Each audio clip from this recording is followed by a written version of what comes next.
Radioactivity and nuclear science basics are covered in this lesson.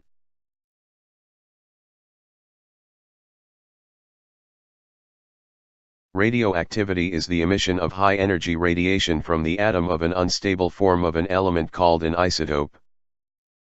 Radioactivity cannot be seen or felt, but it can be detected with special instruments. The radiation from a man-made isotope called Americium-241 was detected on photographic film and is shown in the blue background of this slide. Let us briefly review the early history of radioactivity. In 1896, Henri Becquerel, shown in this photograph, discovered the emission of rays from a sample of uranium while working at the Paris Sorbonne University in France. 1 year later, Marie Curie, also working at the Sorbonne in Paris, discovered that the element thorium also emits the same rays, which she called radioactivity. In 1898, Pierre Curie and his wife Marie Curie, shown in these photographs, discovered that the elements polonium and radium also emit radioactivity. These three scientists were awarded the Nobel Prize in Physics in 1903 for this discovery. In the same year that Marie Curie first used the term radioactivity, J. Thomson discovered the electron at Cambridge University in England. His discovery came when he was studying the deflection of rays by electrically charged plates and magnets. 2 years later, Ernest Rutherford, who had been a student of J. Thomson, performed research at McGill University in Montreal, Canada, where he discovered that uranium compounds produce 3 types of radiation, which he called alpha, beta, and gamma rays. He later showed that an alpha particle is the nucleus of a helium atom and beta particles were high-speed electrons. Our view of the atom today is that it consists of a positively charged nucleus surrounded by electrons in the form of a cloud. The nucleus contains 2 types of subatomic particles, protons, which are positively charged, and neutral particles called neutrons. The nucleus makes up nearly all of the mass of an atom, but it occupies only a very small percentage of its total volume. Today's model of the structure of an atom is different than it was when the Bohr model was introduced in 1913. Instead of a nucleus surrounded by electrons in well-defined orbits, the electrons surrounding the nucleus form what is called an electron cloud. The diagram shows an example of the modern view of an atom. In the modern view, the nucleus is very small, only about 10,000th of an angstrom unit, expressed as 10 to the minus 4 angstrom unit. 1 angstrom unit is 10 to the power of minus 10 meters. The electron cloud is much larger in volume than the nucleus, so an atom can be anywhere from 1 to 5 angstrom units in diameter. Therefore, the electrons occupy most of the volume of the atom, but constitute only a tiny percentage of the mass of an atom. It is possible today to take a photograph of a single atom. In 2018, this image of a single atom of the metal strontium was taken by scientists at Oxford University in England. The scientists used 2 metal electrodes, which held the strontium almost motionless in a strong electric field as it was illuminated with a blue-violet laser. Now let us look at the structure of an atom's nucleus. This image shows the nucleus of the most stable isotope of carbon, called carbon-12. This element has 6 positively charged protons and 6 neutrons with no charge. The number of protons in the nucleus is called the atomic number. Each element has its own atomic number. The atomic number is normally shown as a subscript to the bottom left of the element's symbol. The total number of protons and neutrons in the nucleus is called the atomic mass unit. Each isotope of an element has a different atomic mass unit. The atomic mass unit is normally shown as a superscript to the top left of the element's symbol. Let us look at what makes an isotope. The 3 main isotopes of carbon are shown in these diagrams. Carbon-12 is a stable isotope and the most abundant on Earth. It has 6 protons and 6 neutrons. Carbon-13 is also stable, but its abundance is only about 1%. This isotope has 6 protons and 7 neutrons. In this diagram, the extra neutron is shown at the top right. Carbon-14 is a radioactive isotope with an abundance of 0.01%. It has 6 protons and 8 neutrons. The added neutrons are shown on the bottom left and the top right. In summary, an isotope of an atom has the same number of protons, but a different number of neutrons. The atomic mass units of the isotopes of an element and their abundance on Earth are used to calculate the atomic weight of that element. The atomic weight value that is shown on the periodic table of the elements is not a whole number because it is a weighted average of the atomic mass units of all that element's isotopes. This table shows how the atomic weight of carbon is calculated from the atomic mass units of carbon's 3 main isotopes. The atomic mass unit of each isotope, given in grams, is multiplied by the abundance of that isotope. Then, all the weights are added to arrive at the atomic weight of carbon. For carbon-12, the most abundant carbon isotope, its part of the atomic weight is shown to be 11.8668 grams. But for carbon-13, its portion of the total weight is just 0.143 grams, and carbon-14 adds only 0.0014 grams. The total atomic weight calculated and that shown in the periodic table is 12.0112 grams. Radioactive decay occurs when a particle is emitted from the unstable isotope of an atom. There are 3 types of radiation emitted from radioactive decay: alpha particles, which are helium nuclei, high-speed electrons called beta particles, and gamma rays.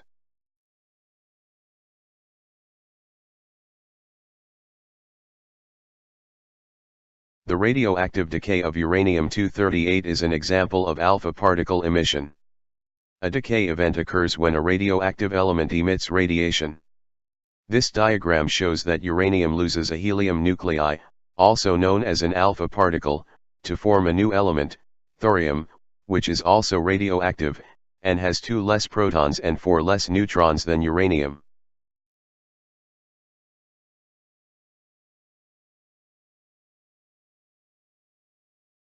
Carbon-14 radioactive decay is an example of beta particle emission. When the decay event occurs, one neutron breaks apart and emits a high-speed electron, known as a beta particle. This changes the neutron to a proton, as shown by the arrow. This creates the stable element nitrogen with the atomic number 7.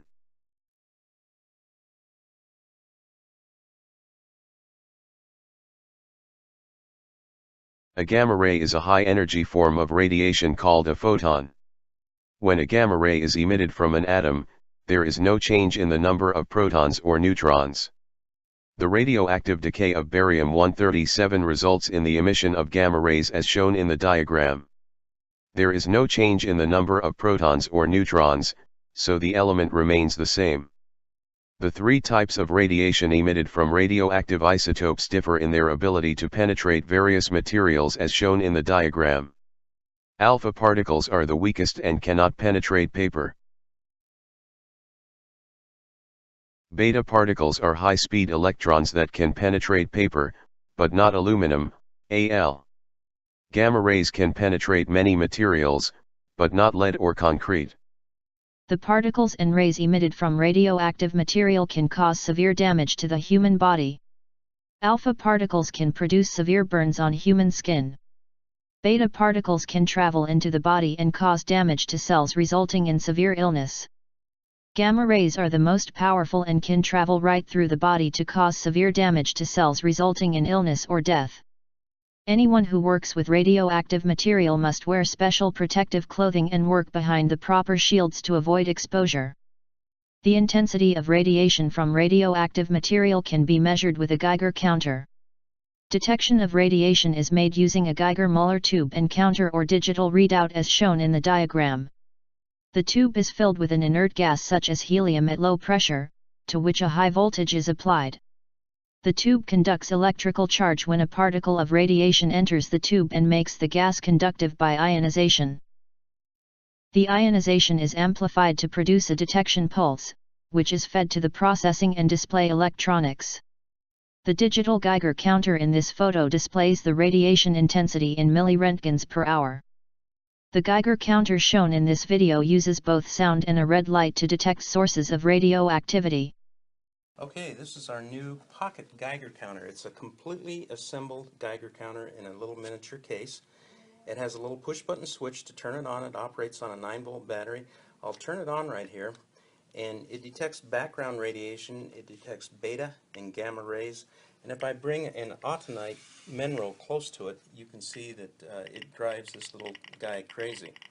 And what we have here is a little handy Geiger counter that you can slip in your pocket if you want to determine if a substance is contaminated, if you want to find radioactive fiestaware, those orange plates, or just different sources of radioactivity. This is a great little Geiger counter for you. It's here in Arizona, the background radiation, you'll get about 2 clicks per minute.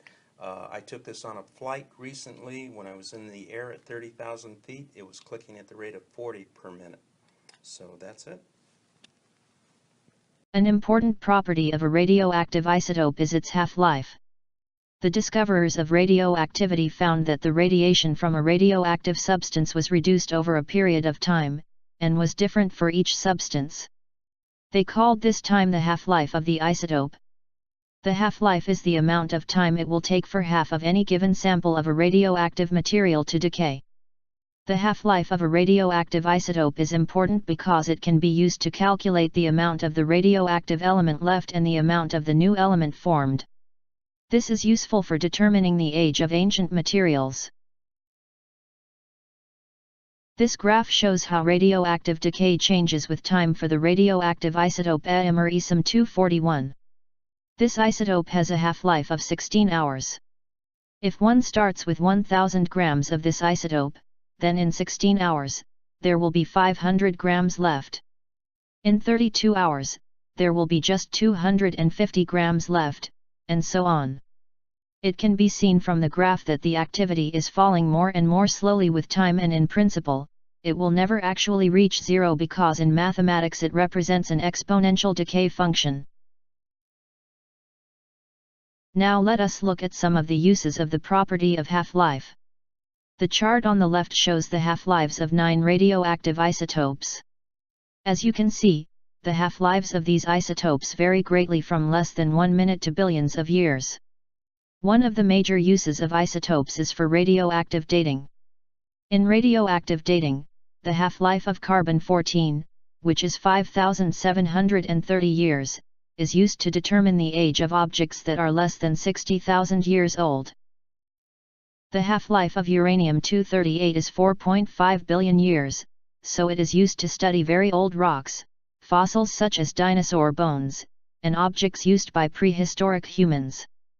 Another use for radioactive isotopes is in agriculture.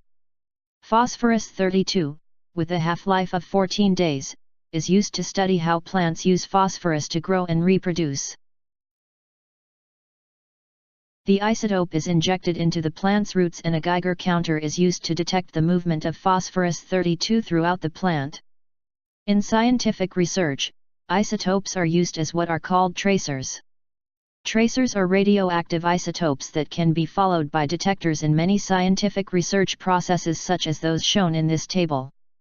In addition to dating with carbon-14 and agriculture uses for phosphorus-32, selenium-75 is used in protein studies and strontium-85 is used to study bone formation and metabolism.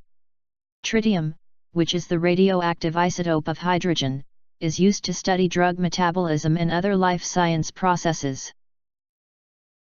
Radioisotope tracers are also used in many industrial applications as shown in this table. Americium-241 is used to determine the location of oil wells and sodium-24 is used to detect leaks in oil pipelines. Iridium-192 is used to test the integrity of boiler and aircraft parts, while uranium-235 is used in nuclear power plants to generate electricity. Californium-252 is used in the road construction and building industries. One of the most important applications of radioactive isotopes is the generation of large amounts of energy. This is accomplished by a process called nuclear fission. When a mass of uranium-235 is large enough to produce energy, it is called a critical mass. When this isotope reaches its critical mass, many neutrons are emitted, and they bombard other uranium atoms causing them to break apart in a process called nuclear fission. Nuclear fission causes many more neutrons to be released, resulting in a chain reaction with the release of a large amount of energy. This diagram shows how the nuclear chain reaction starts. A critical mass of uranium-235 breaks apart into barium-141 and krypton-92 with the release of 3 neutrons. These 3 neutrons bombard other uranium atoms to produce more barium and krypton as well as 9 neutrons. The process continues and the number of neutrons emitted keeps multiplying, which results in more fission. With each fission process, a small amount of matter is converted into a large amount of energy according to Einstein's famous equation, energy equals mass times the speed of light squared. This results in a chain reaction that produces a large amount of energy. If left by itself, a nuclear fission reaction will cause a large explosion. However, scientists have learned how to control nuclear fission for the useful generation of energy. Fission can be controlled by placing rods of the metal cadmium into the mass of uranium. The cadmium absorbs neutrons, thereby controlling the chain reaction. In this way, the energy is used to create electricity in a nuclear power plant. This schematic diagram of a nuclear power plant shows the nuclear reactor vessel on the bottom left. The image shows 4 metal control rods in the radioactive material. The heat generated by the nuclear fission reaction heats water, which boils to become steam. The flow of steam is used to turn a turbine, which is connected to an electric generator. The electricity is then sent through wires to provide power to a city. A nuclear power plant used to generate electricity is shown in the photo. Another application for radioactive isotopes is in nuclear fusion. Nuclear fusion occurs when 2 atoms combine together to form a new atom, releasing an enormous amount of energy. This diagram shows the fusion of deuterium, a stable isotope of hydrogen, and tritium, a radioactive isotope of hydrogen. Deuterium has 1 proton and 1 neutron, while tritium has 1 proton and 2 neutrons. It takes a large amount of energy to fuse these 2 isotopes together, but when that occurs, helium is formed with the release of a neutron. This produces a huge amount of energy, much more than the energy needed to create the fusion reaction. For more than 60 years, scientists have been attempting to create controlled fusion for energy generation, but have not yet been successful. However, nuclear fusion does occur in nuclear weapons, where a nuclear fission explosion produces enough energy to fuse the deuterium and tritium atoms. Another use for radioactive isotopes is in the construction of what are called thermonuclear weapons. These weapons use both fission and fusion to create an enormously powerful explosion when the nuclear warhead atop a missile hits a target. This schematic diagram shows how a thermonuclear warhead is constructed. On the left side, there is a mixture of the gases deuterium and tritium surrounded by a ring of the element plutonium. This ring is surrounded by a conventional chemical explosive and a radioactive isotope that emits neutrons. When triggered, the chemical explosion causes the plutonium to become very dense, thereby achieving a critical mass. The nuclear fission that occurs produces enough energy to fuse the deuterium and tritium together. This warhead also has a booster section that uses uranium as the fission material and lithium deuteride as the fusion portion. The fusion of lithium with deuterium produces additional energy in the explosion. This video shows the explosion of the largest thermonuclear weapon ever tested in the atmosphere. The test was performed by Russia in 1961 and it generated the energy equivalent to 57 million tons of TNT.